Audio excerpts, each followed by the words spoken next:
চলে এসেছি একটা রেসিপি নিয়ে, খুব সিম্পল রেসিপি।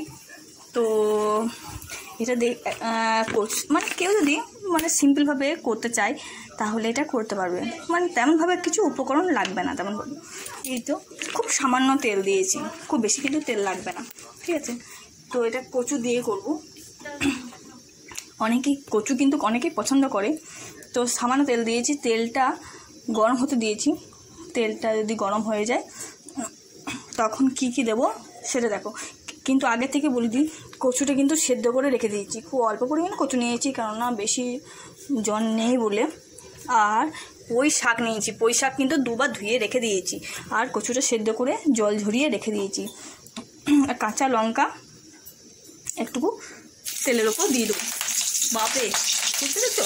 কিন্তু একটু দূরে চলে যাবে, কারণ না দূরে যদি না যাও তাহলে গায়ের মধ্যে পেয়ে যাবে।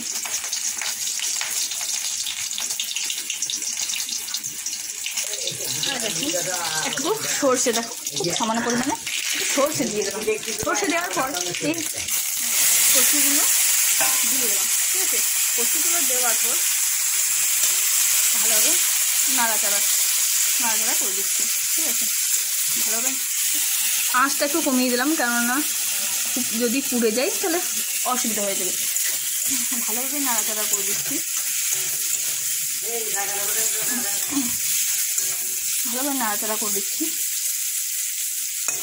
ভালোভাবে নাড়াচাড়া করার পর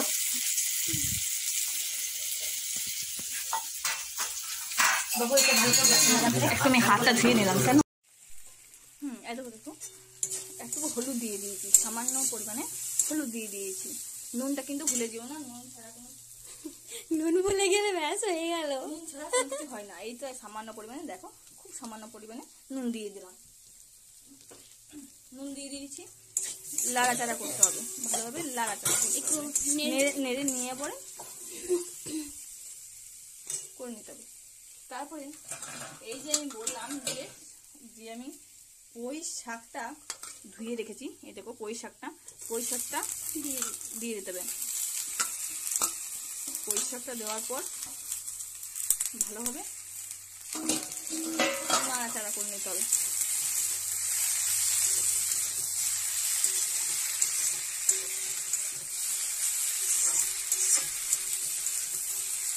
খুব সিম্পল রেসিপি, যে বেশি কিছু দরকার সেটা কিছু নয়, কিন্তু খুব বেশি কিছু দরকার নেই, সহজেই রান্না করা যাবে। আর সামান্য জিরেগুলো দিয়ে দিলে আরও একটু টেস্টটা বাড়িয়ে ফেলবে।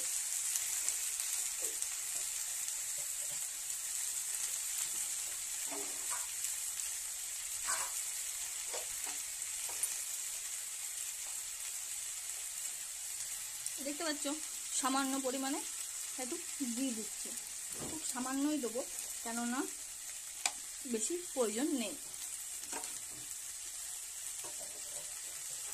এই কচুর তরকারিটা খেয়ে বলবে যে কেমন হয়েছে। ওইখান থেকে ফোন থেকে কি করে বুঝবে যে কেমন লাগছে? আমি বলবো কেমন লাগছে খেতে।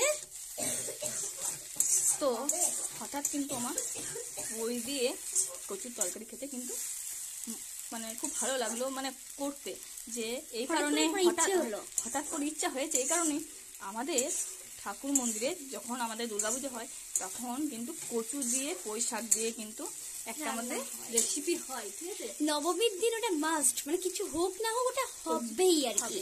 তো ওইটা কিন্তু অসাধারণ খেতে লাগে, ঠাকুরের মাহির তো বলাই। ভালোভাবে নাড়াচাড়া করে নিতে হবে। আমি কিন্তু কচু আগেই বলে দিয়েছি, কচু আগে সেদ্ধ করে নিয়েছি, জলটা ফেলিয়ে দিয়েছি।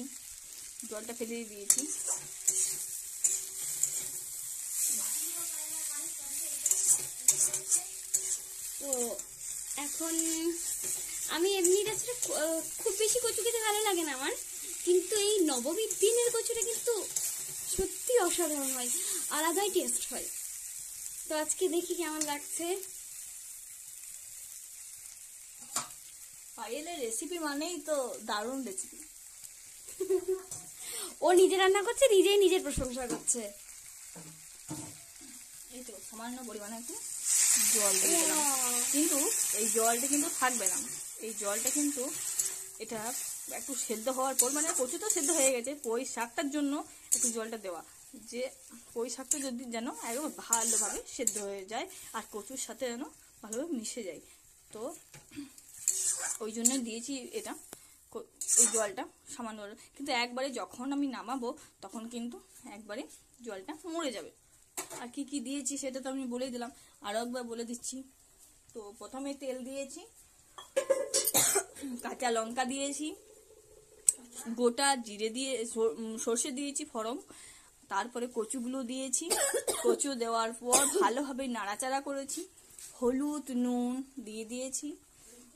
মিষ্টি দেওয়ার দরকার নেই কচুর তরকারিতে। তো তারপরে পুঁই শাকগুলো যেগুলো ভালোভাবে ধোয়া ছিল সেইগুলো ভালোভাবে দিয়ে দিয়েছি। দেওয়ার পর ভালোভাবে একটু ঢাকা দিয়ে দিই না, সবই ভালোভাবে বুঝতে তো পারছো তো? ভালোভাবে ঢাকা দিয়ে দিলাম। তো তারপরে কি দিয়েছি, তো কচুটা দেওয়ার পর ভালোভাবে নাড়াচাড়া করে নিয়েছি। নুন দেওয়া হয়েছে একটু সামান্য পরিমাণে, তো সামান্য পরিমাণে একটু জিরে গুঁড়ো দিয়ে দিয়েছি যেন টেস্টটা আরও একটু বাড়িয়ে তোলে। তো সামান্য জল দিয়ে দিয়েছি, জল দেওয়ার জন্য যে ভালোভাবে সেদ্ধ হয়ে যেন, ঢাকাও দিয়ে দেওয়া হলো। হ্যাঁ ভালোভাবে সেদ্ধ যেন হয়ে যায়। দেখছো সেদ্ধ হচ্ছে, হ্যাঁ মানে হচ্ছে, তো এখনো পর্যন্ত মানে হয়নি। দেখো জল রয়েছে, জলটা কিন্তু আর শাকে কিন্তু বেশি মানে হয় না, শাক মাখ তো এই খুব দণ্ডের মধ্যে হয়ে যায়। তো দেখো কচু কিন্তু আমার একবারে আগেই মানে সেদ্ধ করে রেখে দিয়েছি, তো তার জন্য আর কোনো অসুবিধা নেই। তো এই জলটা যে রয়েছে এই জলটা আরও মরে যাবে, ঠিক আছে, একবারে মানে গালা গালাগা হয়ে যাবে। তো ওই গালা গালা হয়ে যাওয়ার জন্য আরও একটু অপেক্ষা করতে হবে। তাই তোমরা আর বেশিক্ষণ না দেখে পরে তোমরা চাপিয়ে দাও কচু দিয়ে পুঁই দিয়ে তরকারি, ঠিক আছে, সিম্পল রেসিপি। তো এবার ঢাকা দিয়ে রেখে দেওয়া হলো, কিছুক্ষণ পরে নামিয়ে নেব আর এবং গরম গরম সার্ভ করে নেব। তো বন্ধুরা চলো টাটা, পরের ভিডিওর জন্য অপেক্ষা করো, আবার নতুন একটা রেসিপি নিয়ে চলে চলে আসবো। আসবো। Thank you.